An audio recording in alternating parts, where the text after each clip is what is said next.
This is the easiest way I have figured out how to do a quick alignment for Castor, Camber, and toe. All you'll need to adjust camber is a 19mm ratcheting wrench. It's harder to see in this photo, but all the nuts that we use for our camber adjustment are oblong. Some are even numbered and some are odd numbered in points. What you want to do is make sure that if it's an odd number, that the tip of the farthest point of the oblong side is pointing on the inside of the cart, and that if it's an even number, that the flat edge is pointed towards the inside of the cart, period. This one had nearly perfect camber and I barely needed to adjust it.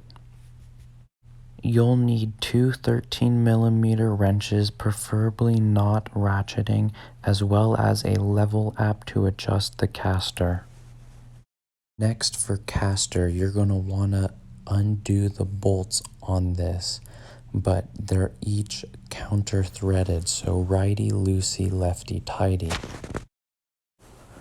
Next, I use a leveling app on my phone and place it right about here on the spindle vertically. My leveling app is a little finicky and it'll tell me 7 degrees positive or negative. It doesn't really matter if it's positive or negative as long as it's 7 degrees and it looks below parallel, as in the spindle looks like it's pointing downward.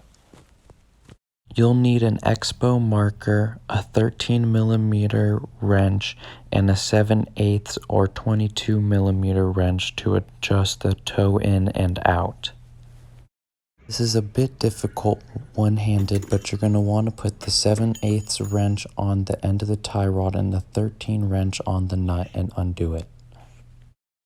You'll want to put a red dash at the end of the tie rod and then spin it until it pulls the eyelid bolt, I'm not sure if that's what it's called, all the way into the tie rod until the nut is touching it again. You'll want to do the same thing underneath the go-kart. It is a little more confusing underneath here. That's why we have written which way to loosen and tighten the nut. Finally, you'll want to go on either side of the cart and do one full rotation of the tie rod and then come back and then see how the front tire lines up with the rear tire. You'll want to keep doing this process until the front tires are almost completely in line with the rear tires.